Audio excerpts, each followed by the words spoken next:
Olá, aluno do 8º ano, tudo bem? Eu sou a professora Yasmin, estamos aqui mais uma vez para uma outra aula de História. E hoje, a nossa temática é a independência da América Espanhola. Essa aula vai ser dividida em duas partes. Agora nós vamos ver a primeira parte. Vamos lá? Bom, vamos fazer uma retomada daquilo que a gente aprendeu até agora. Você se lembra que no século XV aconteceram as grandes navegações? Os europeus iniciaram aquele processo de expansão, que tinha por objetivo ampliar o poder do rei economicamente, politicamente, e eles iniciaram essa expedição pelo mar desconhecido e acabaram chegando às Américas. Também chegaram à África, procurando uma nova rota para as Índias. Enfim, o que nos interessa aqui é falar da América. Então, depois de ter iniciado o processo de navegação, Espanha e Portugal assinaram alguns tratados. O que a gente vai falar hoje é o Tratado de Tordesilhas, tá? Então, o Tratado de Tordesilhas, ele foi assinado em 7 de julho de 1494, que dividia o território do Novo Mundo entre Portugal e Espanha, as duas principais nações navegantes. E maior parte do território que seria encontrado ainda, porque eles não sabiam, o que seria encontrado, ficaria sob o domínio espanhol. Como você pode ver aí no mapa, toda essa parte em laranja seria domínio espanhol. Como eles não tinham noção, do território que eles ainda iriam encontrar, Portugal achou que estava tudo ok. Então, depois que essas navegações, essas expedições começaram, esses europeus iniciaram o processo de colonização. Então, novos continentes foram encontrados, o tratado foi assinado e também essas nações começaram então a disputar território com outras nações que ficaram de fora do tratado, como a França, a Holanda e a Inglaterra. Vão acontecer algumas invasões, você já estudou em outras aulas. Se você não lembra, dá uma entradinha lá no portal Eduque e aí você vai ficar a par. Então, o que seria colonizar? Eu falei que eles começaram o processo de colonização.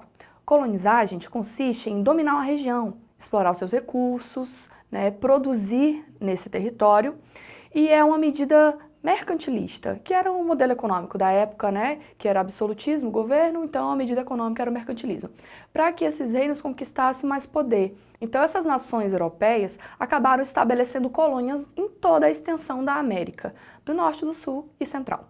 Como vocês podem ver aqui, os ingleses se fixaram na região de hoje os Estados Unidos, na América do Norte, os franceses também ficaram na região da América do Norte, onde hoje é o Canadá, e na região do Haiti e também na Guiana, não está aí, mas na Guiana também. Os portugueses ficaram apenas com a região que hoje é o Brasil, e os espanhóis ficaram com toda a outra extensão da América, que a gente vai chamar de América Espanhola.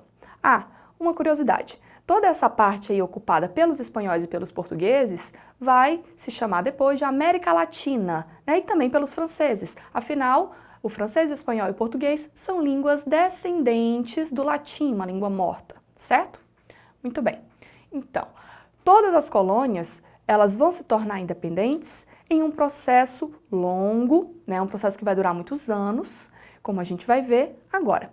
Então, as colônias americanas, elas passam a buscar a libertação com relação a esse julgo com a sua metrópole.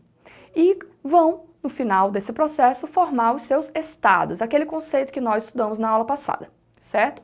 Então, os países americanos que vão se formar a partir daí são o México, o Haiti, os Estados Unidos, o Brasil, entre outros. A América Hispânica, que é o nosso foco de hoje, ou América Espanhola, que você está vendo aí em verde no seu mapa, são as regiões da América colonizadas pelos espanhóis. Bom, outra coisa que nós temos que lembrar, que a América Espanhola tinha um sistema social bem específico. Então, forma-se uma sociedade colonial espanhola composta pela elite espanhola, que se chamavam também de chapetones, que consistiam apenas 1% de toda a população que vivia aqui não, na América Espanhola, Abaixo deles estavam os crioulos, que eram descendentes dos espanhóis nascidos na América. Então, eram brancos americanos, certo? Eles ocupavam alguns cargos administrativos, mas os crioulos, ao contrário dos chapetones, não possuíam poder político, não poderiam ocupar ou ter mais poder com relação à colônia, com relação à economia e tudo mais. Abaixo deles, nós vamos ter os mestiços, que constituem 27% da população. Quem são os mestiços? São aqueles povos que surgiram da miscigenação dos nativos, dos europeus e também dos africanos escravizados, que a gente vai ver que é o próximo estamento social aí, que compõe 58% da população que vivia na América Espanhola juntamente com os indígenas, né? Os índios e os africanos, libertos ou escravos, ao todo somavam 58% da população, que é a grande maioria. Aí não podemos esquecer também que o clero estava junto, né, desses 1% aí dos chapetones, certo? Então, o que teria inspirado esse movimento de emancipação? Então, é muito importante você lembrar que as ideias iluministas já estavam se espalhando pelo mundo, né? Essas ideias iluministas vão chegar às colônias, ideias de liberdade, de igualdade, de fraternidade, né? Ideias republicanas. Vão chegar à colônia por meio desses europeus, né? Às vezes até os próprios crioulos que vão estudar, né, nas universidades europeias e voltam com esses ideais. A Revolução Francesa, que já estava rolando em 1789, e essa é uma das revoluções que vai mais influenciar esse processo, tá, gente? A Revolução Francesa vai influenciar, vai desencadear esses processos, principalmente no Haiti, que é uma próxima aula que nós vamos ter. As invasões napoleônicas. Se você não lembra, né, o Napoleão Bonaparte, depois da Revolução Francesa, assumiu o trono, aliás, assumiu o poder e acabou assumindo o trono também, porque ele se torna imperador e começa uma campanha expansionista pela Europa. E todas as nações que não quisessem concordar com Napoleão seriam invadidas. A Inglaterra principalmente, né, que era a principal inimiga aí, econômica e política do Napoleão. Então, Napoleão cria o bloqueio continental e todas as nações que não forem amigas vão ser invadidas, certo? O Napoleão vai invadir Portugal, né, a família real portuguesa vai fugir para o Brasil, e também vai acabar invadindo a Espanha, destronando o rei espanhol e colocando o seu irmão José Bonaparte para governar no lugar.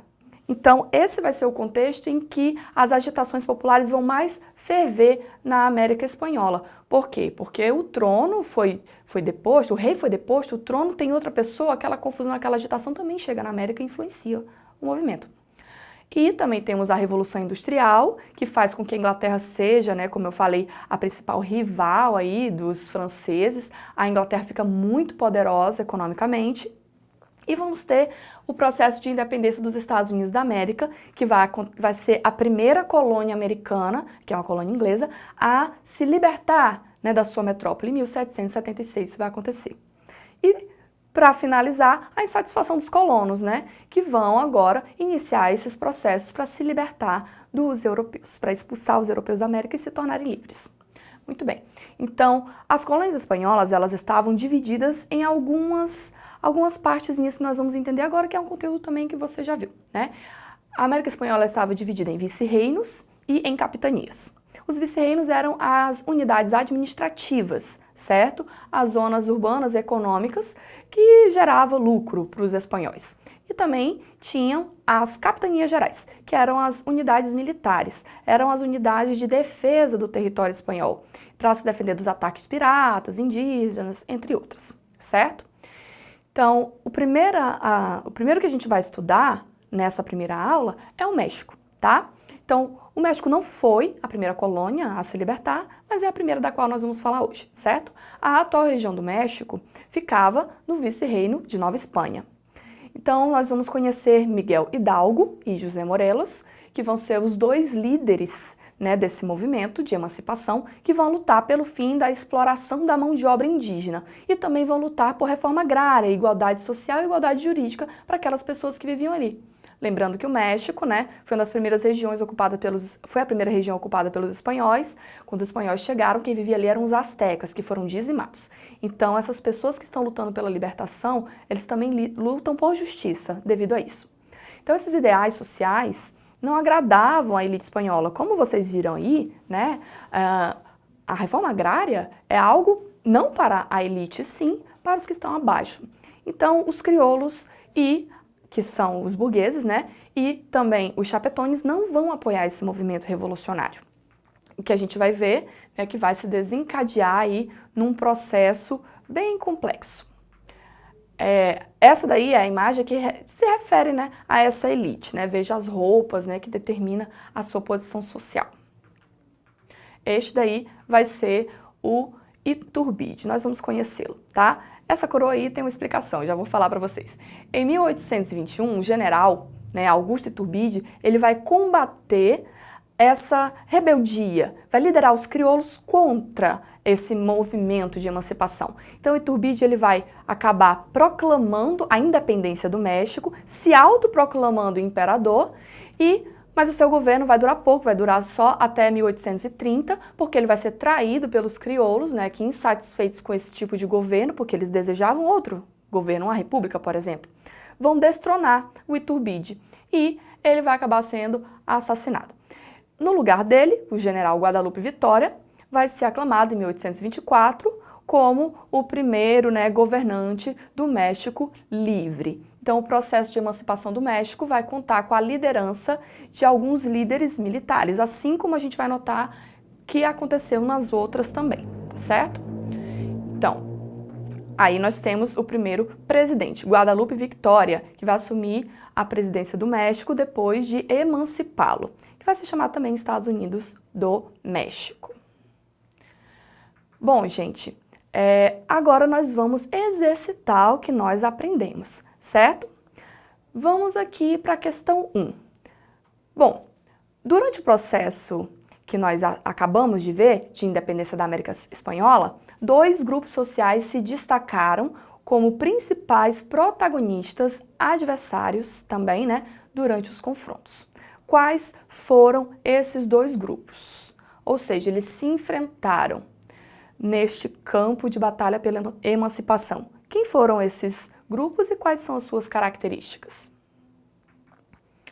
Bom, esses grupos foram os chapetones e os crioulos. Apesar de serem elite, cada um deles tinha um objetivo diferente, né? Os chapetones eram homens nascidos na Espanha, que tinham cargos administrativos na estrutura colonial, e os crioulos, então, os chapetones, gente, só para lembrar, eles tinham todos os direitos políticos e administrativos na colônia, tá? Eles representavam o rei na colônia.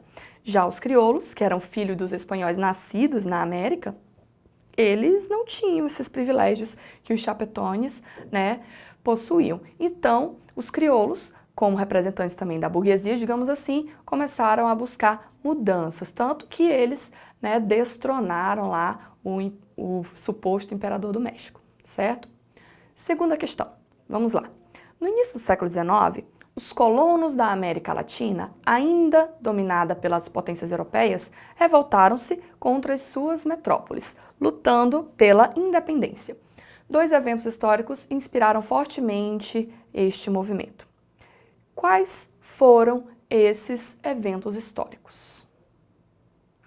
Para você que falou a letra B, correto.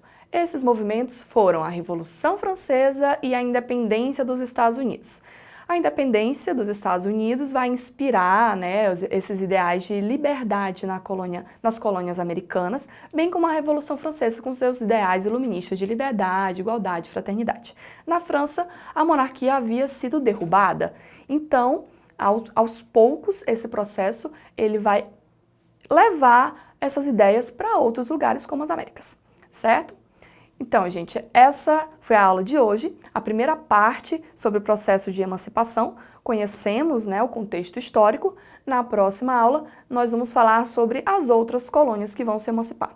Então, para ter mais informações e para assistir de novo essa aula, acessa o portal Eduque, que está tudinho lá. Então, meus queridos, até a próxima.